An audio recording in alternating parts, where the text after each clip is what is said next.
আসসালামু আলাইকুম ওয়া রাহমাতুল্লাহি ওয়া বারাকাতুহু। কেমন আছেন আমার আদরের কলিজার টুকরা আপুরা?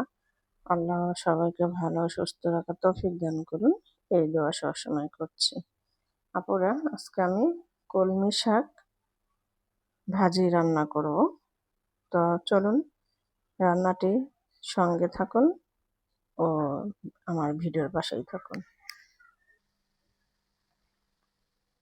তো আমি একটা কড়াই চুলাতে বসিয়ে দিয়েছি, দিয়ে দিলাম পেঁয়াজ ও কাঁচামরিচ। এবার আমি সরিষার তেল দিয়ে দেব।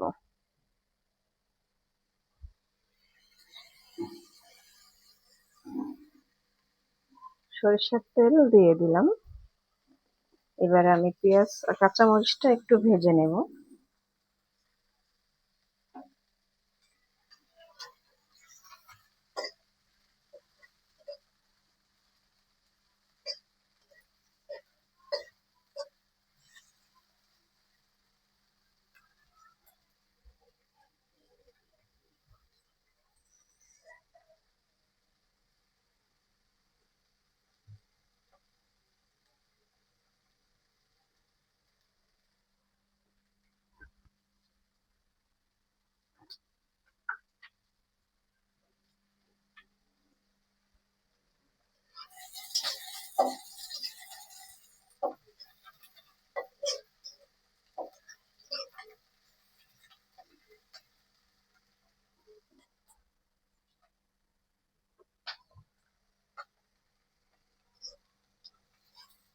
আমি পেঁয়াজ ভেজে নিলাম, কাঁচামরিচও ভেজে নিলাম।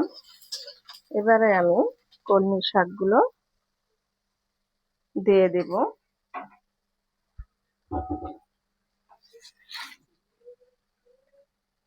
বিসমিল্লাহির রহমানির রহিম।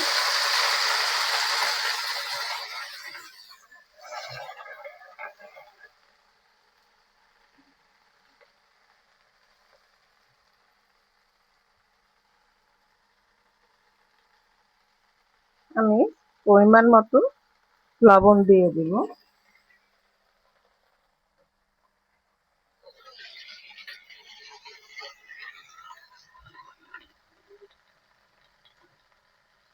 লবণ দিয়ে দিলাম।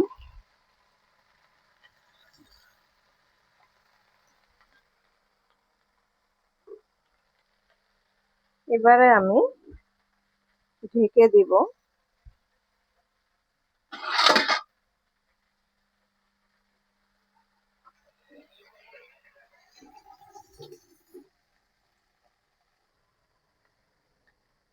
কলমি শাকগুলো আমি এবারে একটু নাড়াচাড়া করে দিব। একদম অল্প একটু হয়ে গেল। আর আমি তো কোনো পানি দিব না, পানি ছাড়াই। আর আমি যখন শাকটা ধুয়েছি, ধোয়ার সময় আমি একটা জালির মধ্যে পানিগুলো একদম ঝরে নিয়েছি। পানি ছাড়াই শাকটা রান্না করব। আর পাট শাকের মতো দেখতে হবে, ঝরঝরা করে ফেলবো।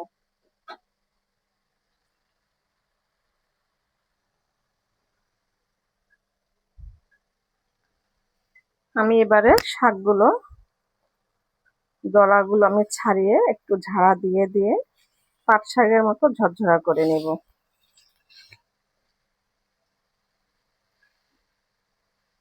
একদম সবুজ কালার, কেমিক্যাল মুক্ত শাক। আবার অনেকে আছে কলমি শাক কিন্তু রান্না করতে পারেন না, মনে কিছু নেবেন না পুরা। আসলে এটা সত্যি কথা, মানে ভর্তার মতো হয়ে যায় রান্না করলে, কিন্তু আসলে ভর্তা হবে কেন? এইভাবে যদি আপনারা রান্না করেন তাহলে একদম ঝরঝরা হবে, পাট শাকের মতোই খেতে হবে। মনে হচ্ছে যে পাট শাক দিয়েই ভাত খাচ্ছি। কোন পাটের শাক বলতেছি? যেটা আপনারা পছন্দ করেন সবাই, মিষ্টি পাট শাকটা।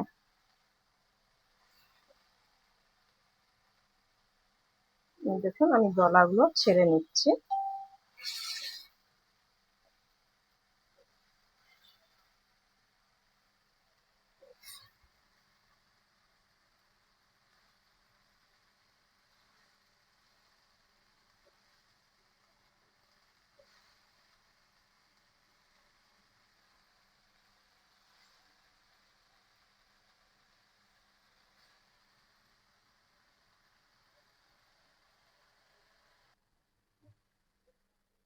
আপুরা, আমি বলেছিলাম না যে একদম পাট শাকের মতো ঝরঝরা করে রান্না করব। এই দেখুন, একদম ঝরঝরা হয়েছে, একটুকু দলা পাকানো নাই।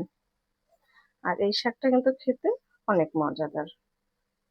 তো আপনারাও এইভাবে ট্রাই করে দেখুন। অনেকে তো কুচি কুচি করে রান্না করেন, তো কুচি কুচি না করে একটু আমি যেভাবে দেখেছি ভিডিওতে এইভাবে রান্না করে খেয়ে দেখুন, আশা করছি অনেক মজাদার লাগবে। এবার আমি নামিয়ে নিব।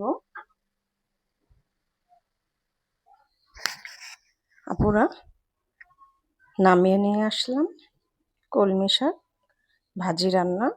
তো আপনাদের কাছে রান্নার ভিডিওটি কেমন লেগেছে অবশ্যই কমেন্ট বক্সে জানাবেন, লাইক দিন, বেশি বেশি করে শেয়ার করে দেন আপুরা। দোয়া চাই। ছোট্ট রান্নাঘর চ্যানেলটিকে সাবস্ক্রাইব করতে একদমই ভুলবেন না। যারা নতুন আপুরা দেখছেন, পাশে বেল বাটনটি ক্লিক করে আমার ভিডিওর পাশেই থাকুন। সবাই ভালো থাকুন।